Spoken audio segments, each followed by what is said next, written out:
오늘 말씀은 히브리서 6장 1절에서 2절입니다. 우리 다 같이 읽으시겠습니다. 그러므로 우리가 그리스도의 도의 초벌을 버리고 죽은 행실을 회개함과 하나님께 대한 신앙과 세례들과 안수와 죽은 자의 부활과 영원한 심판에 관한 교훈의 털을 다시 닦지 말고 완전한 대로 나아갈지니라. 아멘. 오늘은 한국교회의 진리 회복을 위하여 네 번째 시간으로 말씀의 초보인 젖은 무엇인가? 라는 제목으로 말씀 나누기를 원합니다. 저는 어렸을 때부터 장로교 교단의 목회자의 아들로 태어나서 교회 예배에 빠지지 않고 참석했고 어릴 때부터 예수님을 믿었습니다. 어릴 때부터 교회에서 창세기의 천지창조, 아담과 하와 이야기, 아브라함, 이삭, 야곱, 요셉 이야기, 모세와 사무엘, 다윗, 여러 왕들에 대한 이야기, 루카, 보아스, 욥, 에스더, 다니엘 이야기, 예수님과 12 제자들, 베드로, 사도 바울 이야기 등 여러 성경 속 인물들에 대해 배우고 성경을 배웠습니다. 성경 속 인물로 통하여 그들처럼 저도 되기를 원하고 또 도전을 받았습니다. 구원론에 대해서는 에베소서 2장 8절 말씀, 너희는 그 은혜에 의하여 믿음으로 말미암아 구원을 받았으니 이것은 너희에게서 난 것이 아니요 하나님의 선물이라 라는 구절이 기억에 많이 남습니다. 주로 목사님들이 로마서 말씀, 특히 로마서 10장 9절에서 10절, 내가 만일 내 입으로 예수를 주로 시인하여 또 하나님께서 그를 죽은 자 가운데서 살리신 것을 내 마음에 믿으면 구원을 받으리라. 사람이 마음으로 믿어 의에 이르고 입으로 시인하여 구원에 이르느니라 라는 말씀을 많이 들었기에 내가 예수님을 믿고 사람들 앞에서 예수님을 믿는다고 고백했기 때문에 구원의 확신을 가지고 살았습니다.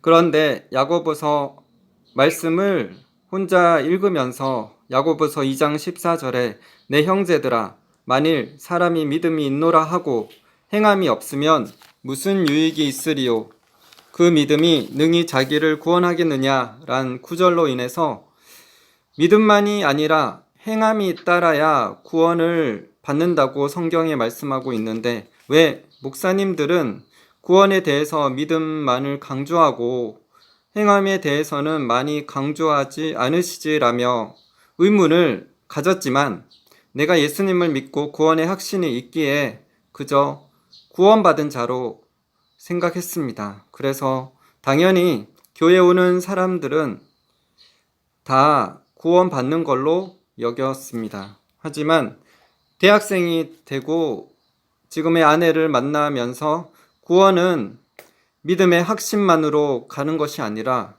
행함이 따르는 믿음이 있어야 함을 확실히 알게 되었습니다. 구원을 이야기할 때 행함이 있는 믿음만이 아니라 예수님이 마가복음 1장 15절에 말씀하신 것처럼 회개하고 복음을 믿는 것임을 깨닫게 되었습니다. 구약의 선지자들 예수님, 세례요한, 베드로, 사도 바울 모두 먼저 회개를 전하고 행함 있는 믿음인 회개에 따르는 열매를 전했다는 것을 알게 되었습니다. 그래서 구원의 확신을 가질 때 구원이 확정된 것이 아니라 지금도 구원이 진행되고 있고 마지막까지 구원을 이루어 가야 함을 배우게 되었습니다. 빌립보서 2장 12절 그러므로 나의 사랑하는 자들아 너희가 나 있을 때뿐 아니라 더욱 지금 나 없을 때에도 항상 복종하여 두렵고 떨림으로 너희 구원을 이루라. 구원은 과거, 현재, 미래에 구원의 서정이 있음을 알게 되었습니다. 과거형인 중생 즉 거듭남이 있고 현재형인 성화가 있고 미래형의 구원의 완성인 영화가 있습니다. 에베소서 2장 8절은 너희는 그 은혜에 의하여 믿음으로 말미암아 구원을 받았으니 과거형으로 쓰여져 있습니다. 그리고 빌립보서 2장 12절에 항상 복종하여 두렵고 떨림으로 너희 구원을 이루라 현재형으로 쓰여져 있습니다. 디모데후서 4장 18절에 주께서 나를 모든 악한 일에서 건져내시고 또 그의 천국에 들어가시도록 구원하시리니 미래형으로 쓰여져 있습니다. 그래서 구원에 관해서 예수님께서 니고데모와 대화하신 요한복음 3장 3절에서 거듭나는 것을 말씀하셨습니다. 고린도후서 5장 17절에 누구든지 그리스도 안에 있으면 새로운 피조물이라 라고 말씀하신 영이 다시 태어남, 즉 중생이 일어납니다.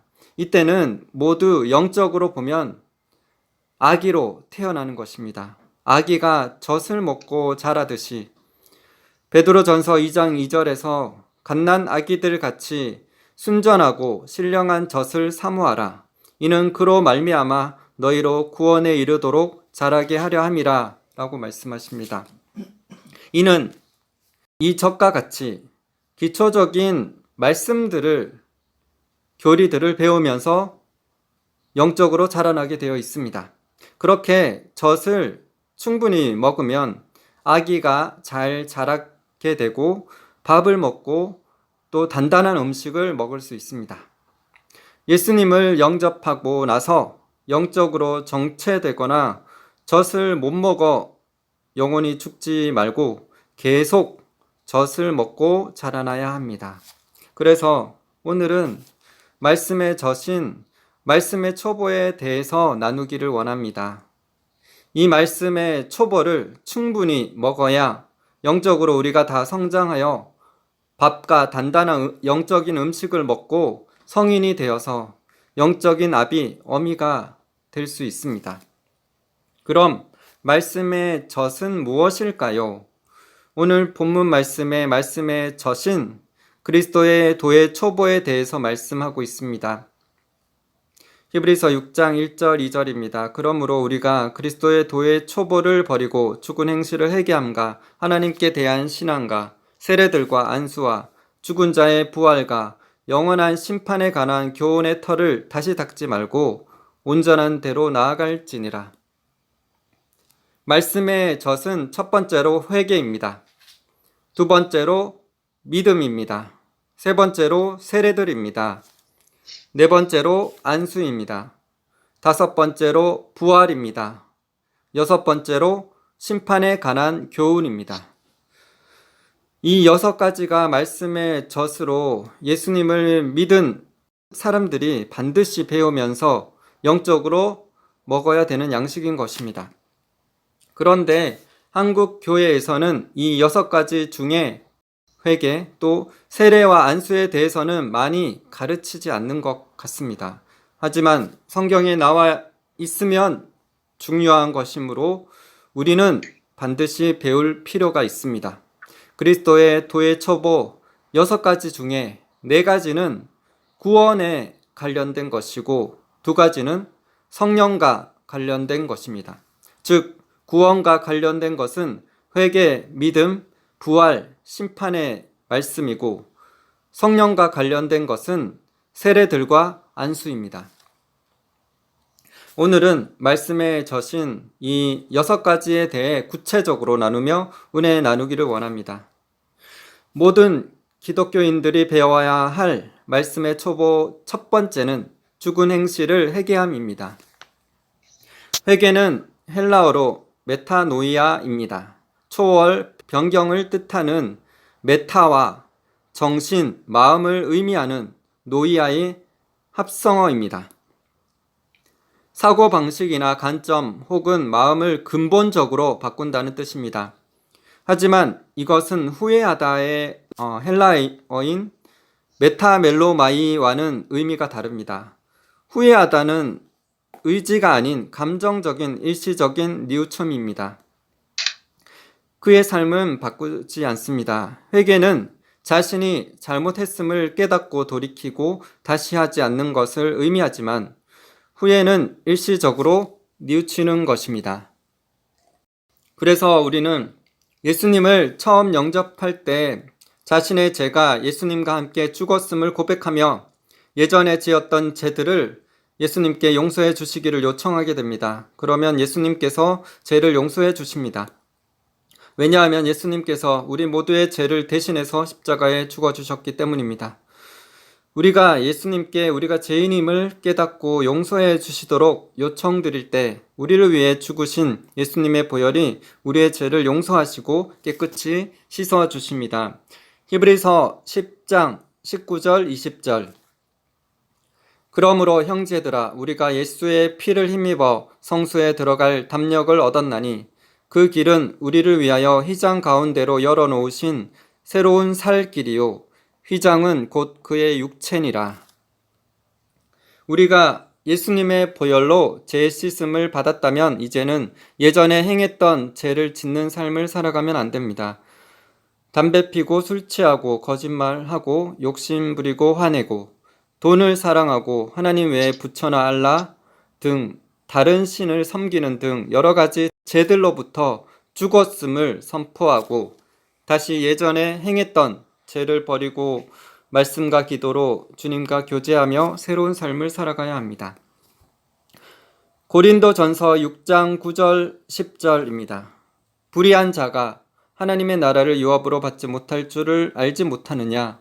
미혹을 받지 말라. 음행하는 자나 우상 숭배하는 자나 간음하는 자나 탐색하는 자나 남색하는 자나 도적이나 탐욕을 부리는 자나 술 취하는 자나 모욕하는 자나 속여 빼앗는 자들은 하나님의 나라를 유업으로 받지 못하리라.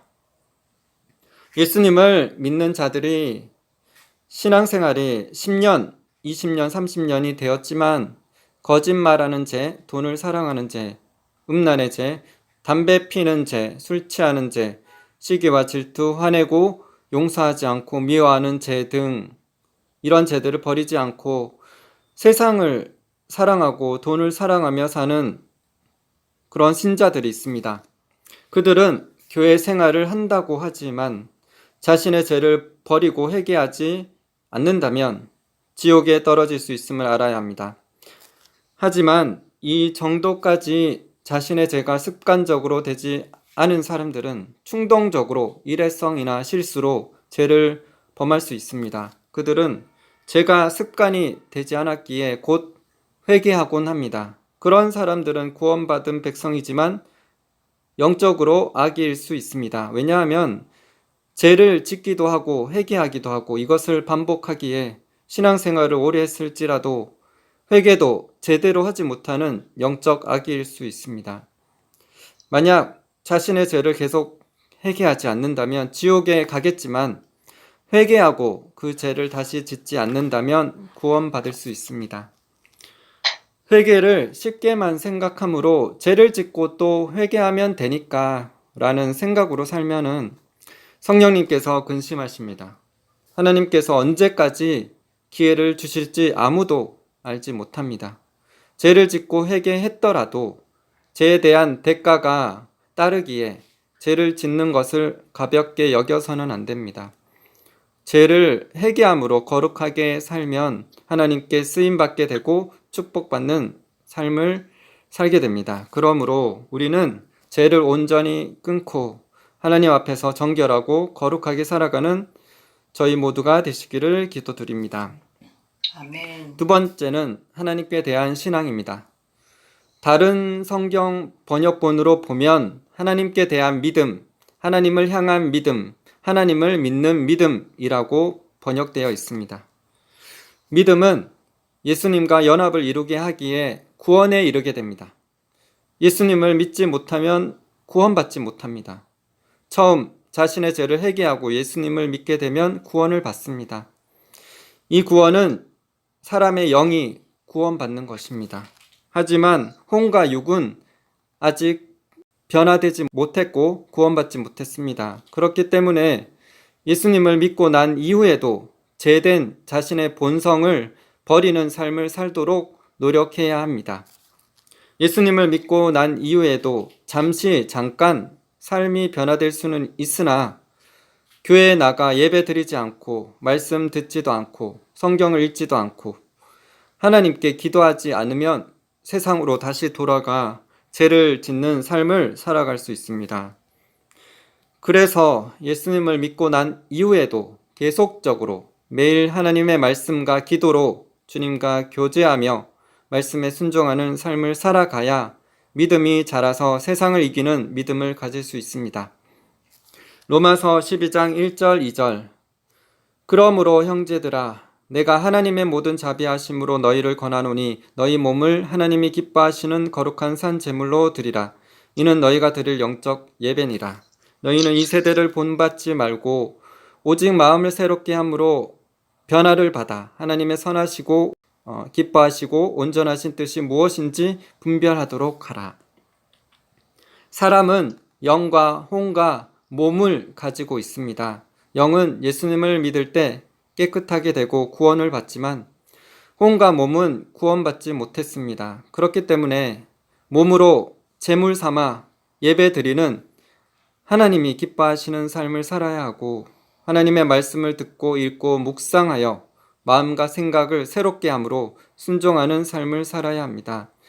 모든 신자들은 이 과정을 거치게 됩니다. 이 과정을 잘 통과하면 믿음이 자라게 되고 영적인 청년, 아비, 어미로 성장할 수 있습니다. 예수님께서 마태복음 7장 마지막에서 반석 위에 세운 집과 모래 위에 세운 집에 대해 말씀하셨습니다. 예수님의 말씀을 듣고 행하는 자는 반석 위에 지은 지혜로운 자이고 예수님의 말씀을 듣고 행하지 않는 자는 모래 위에 지은 어리석은 사람이라고 하셨습니다. 예수님을 믿는 사람은 예수님의 말씀에 순종해야 합니다.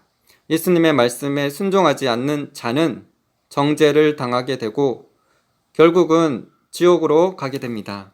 마태복음 7장 21절 나더러 주여 주여 하는 자마다 다 천국에 들어갈 것이 아니요 다만 하늘에 계신 내 아버지의 뜻대로 행하는 자라야 들어가리라. 예수님께서는 교회에 다니는 모든 자들이 또 주여 주여 라고 예수님을 부른다고 다 천국에 들어가는 것이 아니라 하나님의 뜻대로 행하는 자가 천국에 들어간다고 말씀하셨습니다. 야고보서 2장 14절에 내 형제들아 만일 사람이 믿음이 있노라 하고 행함이 없으면 무슨 유익이 있으리요 그 믿음이 능히 자기를 구원하겠느냐 라고 말씀하신 것처럼 행함이 따르지 않는 믿음은 가짜 믿음, 죽은 믿음이고 그 믿음으로는 천국에 들어가지 못하는 것입니다.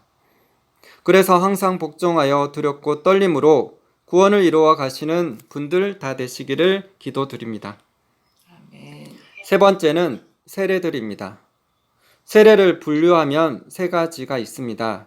물세례, 성령세례, 불세례입니다.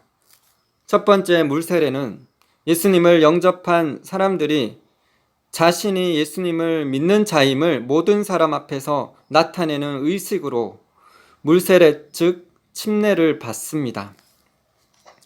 물세례의 영적 의미는 골로새서 2장 12절과 베드로전서 3장 21절에 잘 나타나 있습니다. 먼저 골로새서 2장 12절입니다. 너희가 세례로 그리스도와 함께 장사되고 또 죽은 자들 가운데서 그를 일으키신 하나님의 역사를 믿음으로 말미암아 그 안에서 함께 일으키심을 받았느니라. 베드로전서 3장 21절은 공동 번역본으로 읽겠습니다. 세례는 몸에서 더러운 때를 벗기는 것이 아니라 깨끗한 양심으로 살겠다고 하나님께 서약을 하는 것이며 예수 그리스도의 부활로서 이루어지는 것입니다. 물세례를 받음으로 통하여 자신이 그리스도와 함께 죽었고 그리스도와 함께 다시 산 것을 만민 앞에 공포하는 것입니다. 그래서 이전에 제된 자신의 육체가 죽었고 새로운 피조물로 예수와 함께 새로운 삶을 살아감을 만민 앞에 공개적으로 선언하는 의식입니다. 신약 성경을 보면 베드로도 빌립도 예수님을 믿게 되면 사람들에게 즉시로 세례를 베풀었습니다. 하지만 그 이후에 초대교회에서는 이방인 개종자들의 숫자가 늘어나면서 2세기 후반부터 즉각적인 세례보다는 교육과 훈련을 통해 세례를 준비하는 과정을 만들었습니다. 이것은 기독교 공동체에 적합한 구성원을 선별하여 기독교 교리의 순수성을 유지하고 교회 내 혼란을 피하기 위함이었습니다. 그리스도인의 공동체인 교회의 구성원이 되기 위해서는 그리스도인으로 불리기에 합당한 삶이 증명되어야 했습니다. 믿음의 동기, 생활 상태, 직업을 미리 점검했고 이 세 가지 점검에서 결격 사유가 발견된 자는 그 문제를 해결해야만 세례 준비의 과정에 들어갈 수 있었습니다. 2년, 3년의 수련 기간을 거쳐 변화된 삶을 증명하고 이후에 다시 한번 점검을 거쳐서 사순절 기간 동안 세례를 집중적으로 준비하는 세례 적임자 교육을 성실히 수료하고 나서 부활절 새벽에 세례를 받았습니다. 그리고 세례 직후에도 일주일간 세례 후 교육이 행해졌습니다. 선교지의 특수한 경우나 오지의 신자들이 아니라면 일반적으로 초대교회와 같이 그리스도인으로 불리기에 합당한 삶을 점검한 후에 세례를 주는 것이 옳다고 생각합니다. 세례는 중요하기에 세례의 의미를 잘 알고 자신의 삶이 변화된 후에 세례를 받아야 합니다. 세례를 받지 않았다고 구원 못 받은 것은 아니지만 마태복음 28장 19절에 예수님께서 말씀하신 것처럼 진실로 믿는 자들에게 세례를 베푸는 것이 합당합니다. 예수님과의 언약의 관계를 항상 생각하게 하고 그들의 믿음을 고취시켜 주도록 물 세례를 베풀어야 합니다. 두 번째, 세례는 성령 세례입니다. 성령 세례는 기도할 때나 혹은 물 세례를 받을 때 성령님께서 베푸시는 세례입니다. 초대교회에서 성령 세례의 증표는 방언이었고 어떤 이는 예언도 하였습니다. 또한 성령님께서 임하심으로 여러 가지 은사들도 받을 수 있습니다. 사도행전 19장에 사도 바울이 에베소 성도들에게 너희가 믿을 때 성령을 받았느냐 물어보며 성령 세례에 대해 사도 바울이 말했고 안수했을 때 성령님께서 임하심으로 방언도 하고 예언도 하였습니다. 방언은 자기의 덕을 세우는 은사이고 예언은 교회의 덕을 세우는 은사입니다. 그래서 우리는 방언과 예언을 사모해야 하겠습니다. 또 영혼들을 살리기 위해 성령의 9가지 은사들을 사모하고 받아야 하겠습니다. 세 번째는 불세례입니다. 불세례는 성령 세례와 같다라고 하시는 분이 많지만 성령 세례와는 다른 세례입니다. 마태복음 3장 11절 나는 너희로 회개하기 위하여 물로 세례를 베풀었거니와 내 뒤에 오시는 이는 나보다 능력이 많으시니 나는 그의 신을 들기도 감당하지 못하겠노라. 그는 성령과 불로 너희에게 세례를 베푸실 것이요. 마태복음 3장 11절에서 성령 세례와 불 세례를 나누어서 기록하고 있습니다. 제사장이 성소에 들어가기 전에 성막문 앞에 있는 번제단에서 제물을 태워서 하나님께 제사를 드립니다. 번제단, 물두멍을 거쳐서 자신을 성결케 한 제사장은 성소에 들어갈 수 있습니다. 그리고 대제사장은 1년에 한 번 지성소에 들어갈 수 있습니다. 구약과는 달리 신약 시대에서는 예수님께서 오셔서 자기 몸을 단번에 제물로 드리심으로 영원한 속죄를 이루셨습니다. 구약 시대 때는 일반 백성들이 죄를 지으면 항상 소나 양이나 염소나 비둘기 등 제물을 제사장에게 가져와서 제사를 드림으로 죄를 속했지만 신약 시대를 사는 이 시대는 예수님께서 거룩한 제물이 되셨기 때문에 우리는 예수님의 보혈을 의지함으로 담대히 성소로 들어갈 수 있는 특권이 주어졌습니다. 히브리서 4장 16절 그러므로 우리는 긍휼하심을 받고 때를 따라 돕는 은혜를 얻기 위하여 은혜의 보좌 앞에 담대히 나아갈 것이니라. 히브리서 10장 19절 그러므로 형제들아 우리가 예수의 피를 힘입어 성소에 들어갈 담력을 얻었나니. 히브리서 9장 12절 염소와 송아지의 피로 하지 아니하고 오직 자기의 피로 영원한 속죄를 이루사 단번에 성소에 들어가셨느니라.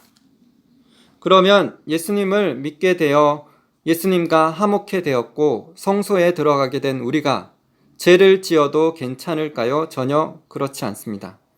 베드로에게 예수님께서 목욕한 자는 발밖에 씻을 게 없다고 하셨듯이 우리의 원죄는 예수님의 피로 용서받았지만 살면서 짓게 되는 자범죄는 계속 예수님의 보혈로 씻어야 합니다.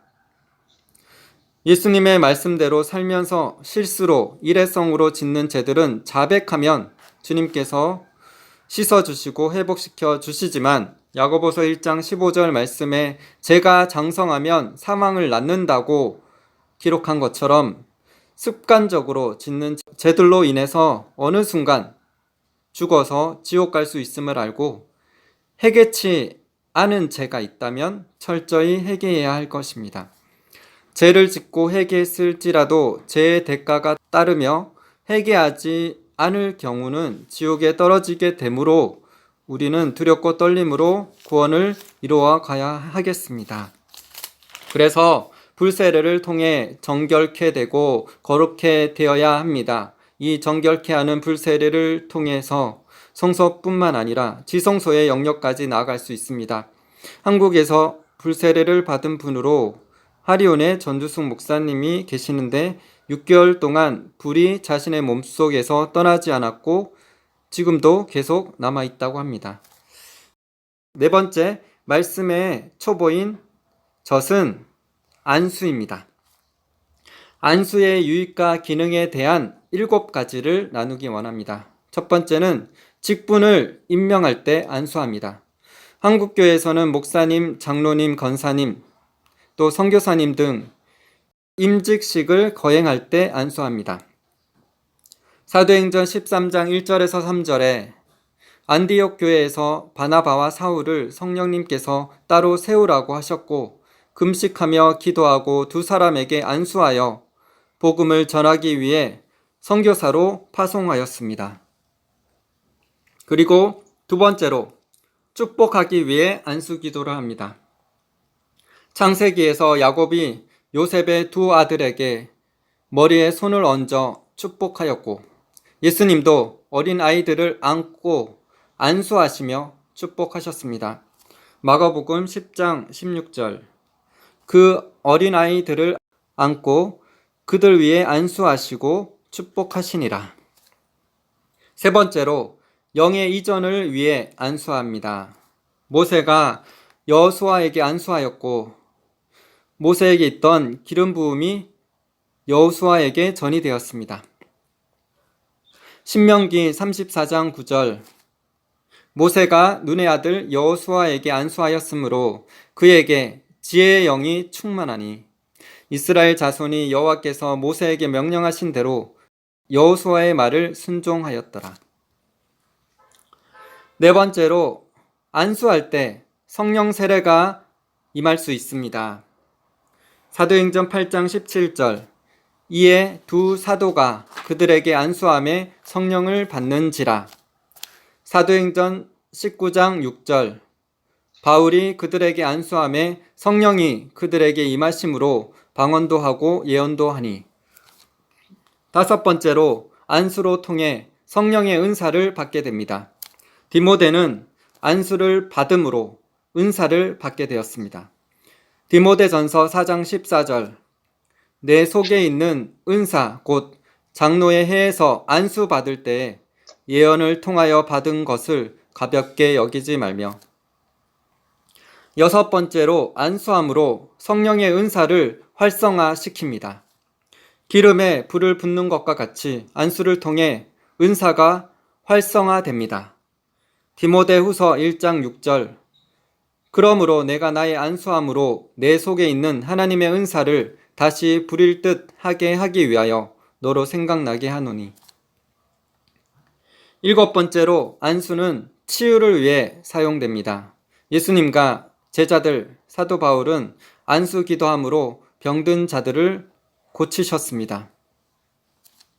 마가복음 6장 5절 거기서는 아무 권능도 행하실 수 없어 다만 소수의 병자에게 안수하여 고치실 뿐이었고, 누가복음 13장 12절 13절 예수께서 보시고 불러 이르시되 여자여 내가 내 병에서 놓였다 하시고 안수하시니 여자가 곧 펴고 하나님께 영광을 돌리는지라. 사도행전 5장 12절 사도들의 손을 통하여 민간의 표적과 기사가 많이 일어나매. 마가복음 16장 17절 18절 믿는 자들에게는 이런 표적이 따르리니 곧 그들이 내 이름으로 귀신을 쫓아내며 새 방언을 말하며 뱀을 집어올리며 무슨 독을 마실지라도 해를 받지 아니하며 병든 사람에게 손을 얹는즉 나으리라 하시더라. 이상으로 안수는 참으로 다양한 영적인 유익이 있습니다. 한국 교회에서는 물 세례는 인정하지만 성령 세례와 불 세례에 대해서는 간과하거나 소홀히 여기는 경향이 있습니다. 그렇게 하지 말고 우리는 안수에 대해서 알고 성경대로 안수하며 성령으로 사역해야 할 것입니다. 그럴 때 우리 한국 교회가 성령의 능력이 폭발적으로 일어나 수많은 영혼들을 추수하게 될 것입니다. 한국 기독교 안에서 은사 중지론의 잘못된 교리는 사라지고 성령을 사모함으로 성령의 폭발적 운동들이 일어나게 되기를 기도드립니다. 아멘. 윌리엄 데알테가가 쓴 성령을 소멸하는 자들 책에 보면 기적 종료주의와 유럽 기독교의 붕괴라는 장이 나옵니다. 그 첫머리에 그는 이렇게 썼습니다. 요즘에서야 그 진상이 밝혀지고 있지만 기적 종료주의 교리는 비극적인 결과를 초래했다. 그중 가장 심각한 것이 북유럽 신교의 쇠퇴와 몰락이었다. 이런 사태가 빚어진 것은 개혁주의 교회가 복음의 충실함은 유지하려 했으나 치유와 같은 기적이나 영적 체험을 거부했기 때문이다. 기적이나 영적 체험은 성서적 영성의 본질적인 것임에도 불구하고 말이다. 기독교가 번성했던 유럽 교회가 공동묘지가 된 것은 은사중지론 때문이라는 것입니다. 그래서 우리 한국교회도 은사중지론이라는 비성경적인 교리가 뿌리 뽑혀지고 성령님이 자유롭게 역사하시는 교회가 되기 위하여 성령 사역, 성령 운동을 함으로 수많은 영혼들이 주님께로 돌아올 수 있게 되기를 기도드립니다. 아멘. 다섯 번째, 말씀의 초보인 젖은 죽은 자의 부활입니다. 기독교는 죽음으로 끝이 아닙니다. 석가모니, 마호메트, 공자 다 죽었지만 예수님은 죽었다가 다시 살아나셨습니다. 그래서 우리의 믿음이 헛되지 않습니다. 예수님께서 부활의 첫 열매가 되셨으므로 예수님을 신실하게 믿는 우리 모두도 예수님처럼 죽음에서 부활하여 주님과 함께 영원히 행복하게 살게 될 것입니다. 이 부활 신앙을 가르쳐야 하고 이 부활 신앙을 가지고 살아야 합니다. 부활 신앙으로 말미암아 우리는 끝까지 인내하며 주님을 위해 살아갈 수 있으며 주님을 위해 죽을 수 있음을 믿습니다. 로마서 14장 8절 우리가 살아도 주를 위하여 살고 죽어도 주를 위하여 죽나니 그러므로 사나 죽으나 우리가 주의 것이로다. 사도행전 1장 3절 그가 고난 받으신 후에 또한 그들에게 확실한 많은 증거로 친히 살아계심을 나타내사 40일 동안 그들에게 보이시며 하나님 나라의 일을 말씀하시니라. 예수님은 십자가에 죽으셨다가 3일 만에 다시 살아나셨습니다. 예수님의 제자들 수많은 사람들에게 보이시고 하늘로 승천하셨습니다. 그리고 이 마지막 때 우리를 데리러 다시 오실 것입니다. 예수님의 제자들 모두 예수님께서 잡히셨을 때 다 도망쳤지만 예수님께서 부활하시고 승천하시고 난 후에 성령이 제자들에게 임하였을 때 그들은 죽기까지 예수님의 복음을 증거하였습니다. 예수님께서 진정 살아나신 것이 아니라면 그들은 예수님을 위해 죽지 않았을 것입니다. 주님은 어둠과 사망 권세를 이기시고 다시 사셨습니다. 이제 곧 심판주로 다시 오실 것입니다. 우리를 위해 죽으시고 부활하신 왕이신 예수님을 찬양드리며 감사드립니다. 아멘. 여섯 번째 말씀의 초보인 젖은 영원한 심판에 관한 교훈입니다. 히브리서 9장 27절 한 번 죽는 것은 사람에게 정해진 것이요 그 후에는 심판이 있으리니. 죽음 이후에 심판이 있습니다. 우리는 모두 이 땅에서 어떻게 살았는지에 따라 구원받고 영원한 생명을 얻을지 심판받아 지옥 갈지가 결정되게 됩니다. 요한복음 5장 29절 선한 일을 행한 자는 생명의 부활로 악한 일을 행한 자는 심판의 부활로 나오리라. 요한계시록 20장 12절 또 내가 보니 죽은 자들이 큰 자나 작은 자나 그 보좌 앞에 서 있는데 책들이 펴 있고 또 다른 책이 펴졌으니 곧 생명책이라. 죽은 자들이 자기 행위를 따라 책들에 기록된 대로 심판을 받으니. 로마서 2장 16절 곧 나의 복음에 이른 바와 같이 하나님이 예수 그리스도로 말미암아 사람들의 은밀한 것을 심판하시는 그날이라. 우리 모두 심판대 앞에 서게 될 것입니다. 죄를 짓고 예수님 말씀대로 살지 못하면 예수님을 믿는다고 할지라도 심판받아 지옥에 갈 것이고, 죄를 회개하고 예수님 말씀대로 살아간다면 구원받아 천국에 들어가게 될 것입니다. 이 땅에서 우리의 행한 대로 심판을 받게 될 것입니다. 하나님으로부터 전무후무한 지혜를 받고 부귀와 영광을 누린 솔로몬 왕이 마지막으로 고백한 말씀은 이것입니다. 전도서 12장 13절 14절 일의 결국을 다 들었으니 하나님을 경외하고 그의 명령들을 지킬지어다. 이것이 모든 사람의 본분이니라. 하나님은 모든 행위와 모든 은밀한 일을 선악간에 심판하시리라. 우리 모두 항상 하나님을 경외하고 하나님의 말씀대로 순종하는 삶을 살아갑시다. 아멘. 매일 잠자기 전에 오늘 하루 자신의 삶을 점검하고 하나님이 기뻐하지 않는 말과 행동, 마음과 생각을 품었다면 회개합시다. 그래서 우리 자신을 스스로 정결케 합시다. 이 마지막 때 그리스도의 신부로서 주님을 만나기에 합당한 거룩하고 정결한 신부들이 됩시다.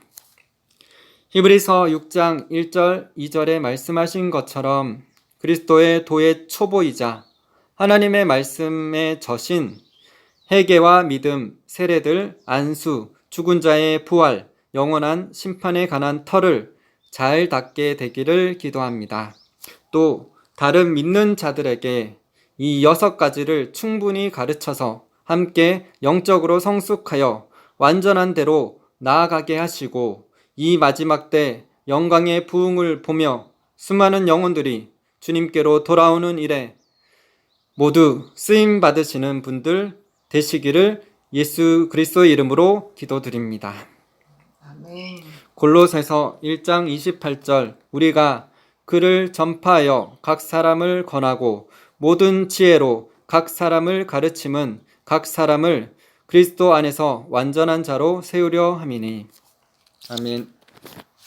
기도하시겠습니다. 하나님 아버지 감사합니다. 오늘은 그리스도의 도의 초보, 하나님의 말씀의 근본 교리들, 말씀의 젖에 대해서 나누었습니다. 회개와 믿음, 세례들과 안수, 죽은 자의 부활과 영원한 심판에 관한 터를 우리가 잘 닦게 하여 주시옵소서. 이 기초적인 이 교리들 위에 잘 세워져 나가고 그래서 완전한 데로 나아가게 하여 주시옵소서. 한국교회가 이 6가지를 충실히 가르치는 각 교회들 되게 하여 주시옵소서. 그래서 우리가 모두 구원받기 합당한 믿음을 가지고 또한 성령의 은사들을 인정하고 환영하고 사모함으로 성령의 은사를 받아서 한국교회의 부흥이 일어나게 되기를 기도드립니다. 특별히 회개의 메시지가 더욱더 풀어지게 하여 주시고 온전한 회개와 행함 있는 믿음으로 천국에 들어갈 뿐만 아니라 수많은 자들을 천국으로 인도하는 자들 다 되게 하여 주시옵소서. 주님, 한국교회 진리 회복이 일어나게 하여 주시옵소서. 마태복음 25장에서 한 사람이 외칩니다. 깨우는 자의 소리가 있습니다. 보라, 신랑이로다. 맞으러 나오라. 우리가 그렇게 한국교회의 신부들을, 잠자는 신부들을 깨우는 자가 되게 하여 주시옵소서. 주님, 그렇게 세례 요한처럼 회개와 또 행함 있는 믿음을 외쳐서 수많은 사람들이 또 세계 열방의 사람들이 주님께로 돌아오는 그런 놀라운 영광의 부흥을 보게 하여 주시옵소서. 주님을 찬양하며 감사드립니다. 예수님 이름으로 기도드립니다. 아멘.